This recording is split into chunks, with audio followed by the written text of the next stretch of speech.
नवरात्रि के दौरान देवी दुर्गा के 9 रूपों की पूजा की जाती है। शक्ति स्वरूप देवी दुर्गा को प्रसन्न करने के लिए भक्त साल में 2 बार शारदीय और चैत्र नवरात्रि रखते हैं। नवरात्रों में देवी पूजा की परंपरा सदियों से चली आ रही है। क्या आप जानते हैं नवरात्रों के सबसे पहले 9 दिनों के व्रत किसने रखे?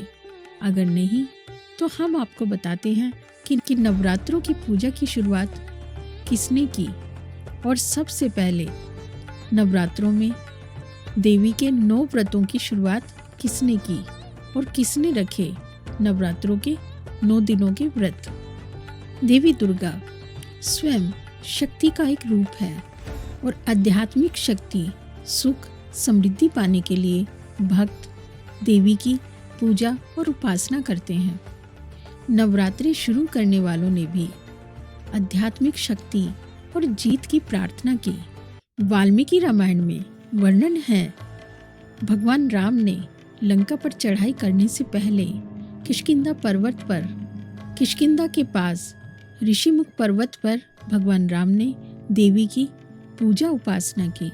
भगवान ब्रह्मा ने भगवान राम को देवी के एक रूप चंडी देवी की उपासना करने की सलाह दी। ब्रह्मा जी की सलाह मानकर भगवान राम ने प्रतिपदा तिथि से 9वीं तिथि तक देवी चंडी का पाठ किया।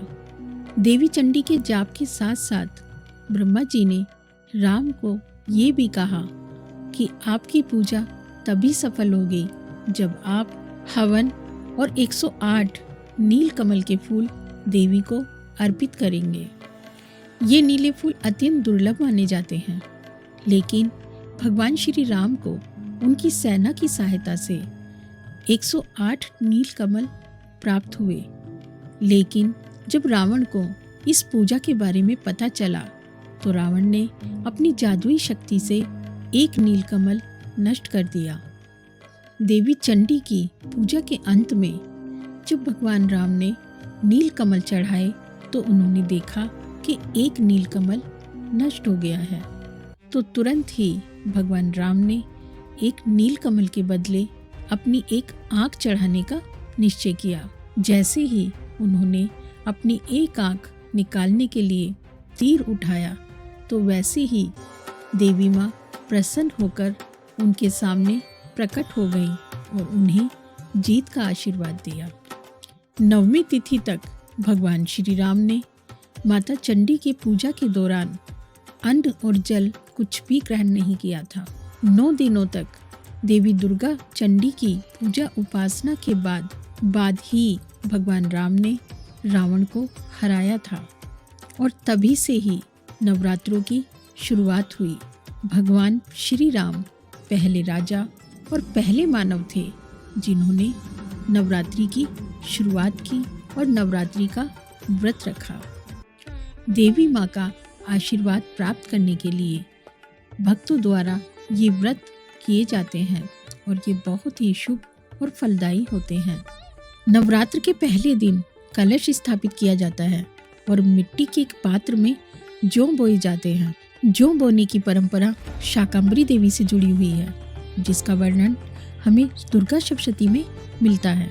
दुर्गा सप्तशती के 11वें अध्याय में वर्णित कथा के अनुसार देवी और देवताओं की स्तुति से प्रसन्न होकर शाकंभरी देवी ने देवी और देवताओं से कहा, हे देवताओं, जब पृथ्वी पर 100 वर्षों तक वर्षा रुक जाएगी, एक बूंद भी पानी धरती पर नहीं आएगा, उस समय मैं ऋषियों और मुनियों के स्तवन यानी स्तुति के द्वारा इस धरती पर प्रकट होंगी।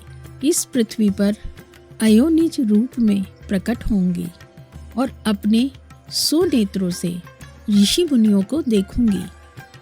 अतः मनुष्य मेरा शताक्षी रूप में कीर्तन करेंगे। हे देवताओं, उस समय मैं अपने शरीर से उत्पन्न शाक द्वारा समस्त संसार का पालन पोषण करूंगी और जब तक वर्षा नहीं होगी तब तक सभी के प्राणों की रक्षा करूंगी। ऐसा करने पर पृथ्वी पर शाकंभरी नाम से मेरी ख्याति होगी। और ऐसा माना जाता है कि जो देवी के शरीर से शाक उत्पन्न हुए वो जौ ही थे। इसीलिए हिंदू धर्म में कोई भी काम जौ के बिना अधूरा माना जाता है। और शायद ये भी माना जाता है कि सृष्टि की सबसे पहली फसल जौ ही है। हिंदू धर्म ग्रंथों में वर्णित एक कथा के अनुसार एक बार गुरु बृहस्पति ने ब्रह्मा जी से सवाल किया कि हे ब्रह्मा जी, नवरात्रि क्यों मनाई जाती है। तब ब्रह्मा जी ने कहा कि हे बृहस्पति, तुम्हारे सवाल का उत्तर इसी कथा में छुपा है। बहुत साल पहले मनोहर नगर में एक ब्राह्मण रहा करता था। वह दुर्गा देवी का अनन्य भक्त था। युवा होने पर उसकी शादी हुई और कुछ दिनों के बाद उसकी पत्नी ने एक कन्या को जन्म दिया, जिसका नाम ब्राह्मण ने सुमति रखा।